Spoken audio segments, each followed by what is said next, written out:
Hey, what's up? I'm Manny, and if you're new here, hi! I did a webcomic called Fighting Dreamers, which is dreaming forms of house cats that have basically superpowers that jump into dream worlds and fight off monsters. The powers are kind of like Pokemon combos, where like we got the dominant power, which is like the main one, and then recessive powers, which are accenting the main one. Speaking of powers, the subject of today is the time travel powers, or specifically the time travelers of the comic, which are Hoodcat Gracie, or Hoodcat as she's known as before they really figure out who she is, and Avery. So the split point in canon, like the two outcomes of the good future or the bad future, hinge heavily on Ghost specifically. Ghost is a half monster kitten that someone else made, and where they were hiding in like an experimental chamber for a while and kind of isolated. And in canon, Stewie finds Ghost early, tours him around the place, and then Ghost gets accepted into kitten training. But that didn't happen the first go around in the bad future.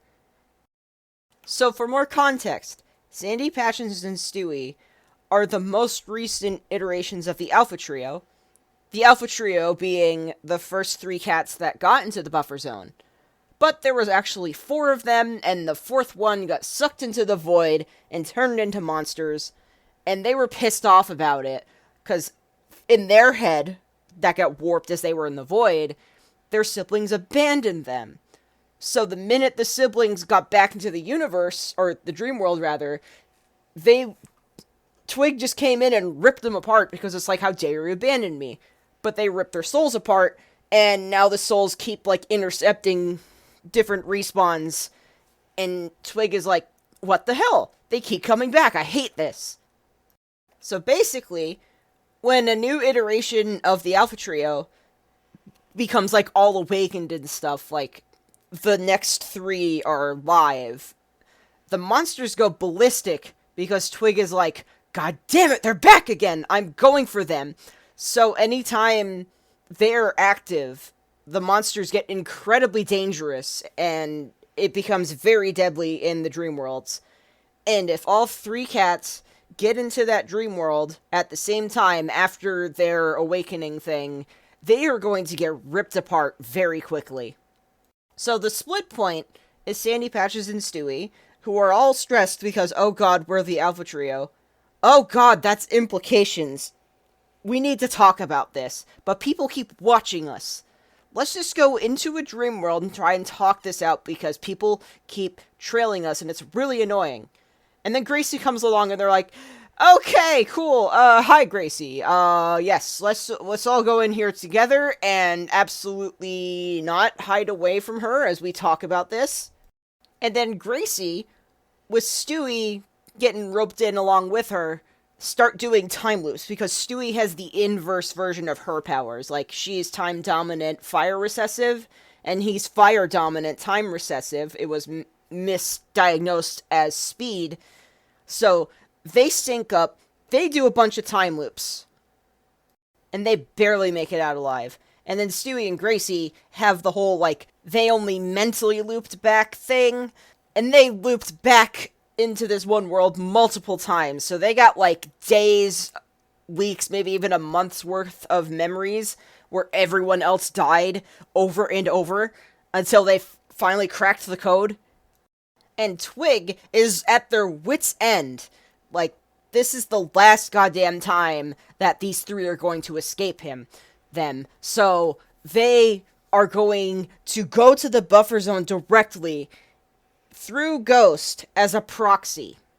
Now, in the bad timeline, Ghost doesn't have nearly as much support. Like, they're just isolated in an even stronger research area. So when Twig inevitably possesses them and uses them to rip the buffer zone apart, everyone assumes it's this monster hybrid going insane, and they do not trust Ghost at all. So Ghost is murked on sight, but that just makes things worse, because that doesn't actually kill Ghost, because Twig is still in there, and just possessing the corpse, basically, and just ripping everything apart, becoming a natural disaster in themselves, basically. And then it's just 6 months of branches all around the buffer zone collapsing, killing thousands of dreamer cats, and just it is encroaching ever closer until there's just a small center point that everyone is grouped in. Sandy and Patches already lost their lives by this point, and Stewie's not having a great time either. He barely survived the most recent attack, and he and Gracie are just sitting there like, what the heck do we do? What do we do? And Stewie reflects on, like, I saw Ghost that one time, like, back in my recruit days. And then Gracie takes that and runs with it. It's like, yeah, so we go back in time and we kill it. And Stewie is a little hesitant, and she doesn't get why. But he doesn't get a chance to explain himself, because then tendrils just start getting to the center point. Twig finally found everyone else. Stewie is the first one to get spliced, and Gracie is panicking. Gracie was already injured from something else, and she just gets, like, the first blanket she can find because she knows she has to disguise herself, and then launches herself back into Stewie's recruit days. And while she's trying to chase Ghost down, she inadvertently makes them bump into Stewie, and before she can properly attack Ghost, she gets completely sidelined by some blue-powered cat that just launched themselves right next to her with, like, a rock or something. And this is where Avery comes in. Now, Avery is the son of Gracie and a donor Tom, because she wanted to be a mother, but she didn't want to deal with all the physical stuff or the romance stuff, so she looked into getting a donor, and Avery happened. She almost considered Stewie, but she was thinking, oh wait, no, that wouldn't work because we have inverted powers.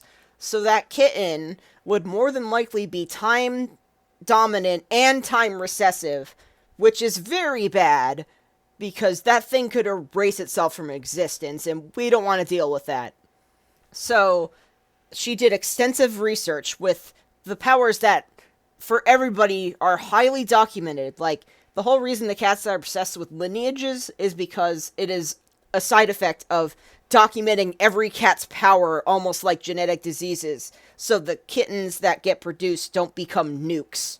But evidently, she did not do enough, because one of the parents of this donor was actually time recessive, and time recessive abilities frequently get mislabeled as speed recessive or even teleport recessive, and it's already pretty weak as an accent. Like, that's why it's so easy to mislabel it. So her beautiful son Avery ended up being time dominant and rock recessive. He had only been presenting as rock abilities because that tends to happen even when elements are recessive. You still get that element to a lesser degree. And this poor dude launched himself into the past on top of Hoodcat trying to do the same thing, and in interfering with everything, mostly on accident because he's only a recruit and has no idea what he's doing the whole time, he manages to make the timeline be the good timeline with Hoodcat's help, and together they help freeze time so that Sandy Patches and Stewie can finally talk to Twig and sort things out. And then he gets launched back into his own timeline later. And you might be thinking, hey Manny, Gracie doesn't know her own son when she gives birth to him? Because, like, she saw him for, like, an entire experience of him trying to help everything out, becoming directly involved in, like, the Time Cat shenanigans, and seeing him visibly, even when he's, like, all geared up with the hoodie on and everything. But, like, that's her son. He name-dropped her as his mom, like, 5 times. Wouldn't Gracie realize that this kit's destined to be the time traveler that she saw when she was younger, when she gives birth to him, like, 2 years after the fact?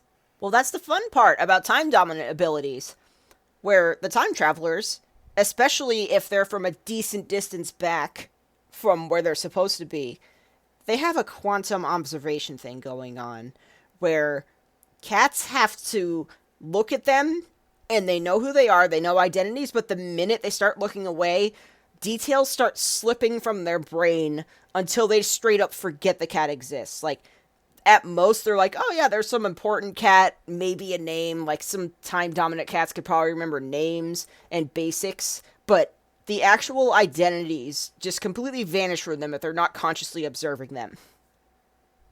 So Gracie, even though she's time-dominant, Avery kind of slipped from her brain. She knows Avery, and she knows that, like, Avery was important for the whole thing she just experienced with the main three and Ghost, but that's about it. So when she has her son, she's like, I should name him after someone important. Let's name him Avery. With Avery's name now becoming a bootstrap paradox, like, did Avery get his name from Gracie, or did Gracie get his name from Avery mentioning that was his name? It's just like, it's a whole thing. And I'm imagining an after credits scene after, we have, like, the montage of, like, everyone living their lives after the finale, and then it cuts to, like, Avery getting all excited about starting his recruit stuff. He's got all his gear and everything, and then he's got this new hoodie. And Gracie and also Stewie is there, because of course he is, are looking at him like, hey buddy, what's up? And Avery's like, I got a new hood. Isn't this cool? I just got gifted this. And Stewie and Gracie both have a ping of recognition. They're like, wait, hold on. And then Avery's like, and I can't wait to show off my powers to everybody, and, like, encases himself in stone and launches into the past. And then they only just then process, like, oh my god, he was there with us the whole time. And then Gracie is a little bit calmer about this, because she's like, okay, cool, so he's fulfilling the stable time loop. He'll be back any minute. And Avery does come back after, like, a minute, all banged up from, like, the finale events. But it was a very stressful minute as they reflect on all of those times Avery showed up, Stewie more than Gracie, and he just kept interfering and just having a moment there. So yeah, that's the time traveling cats explanation thing, rambling. Hope you guys enjoyed that. Tune in for the next one, where I think I'm doing a thing of how I'm tweaking Alpha Trio lore, but I could also be in another tangent by the time the next one releases, so we'll see. See you guys later.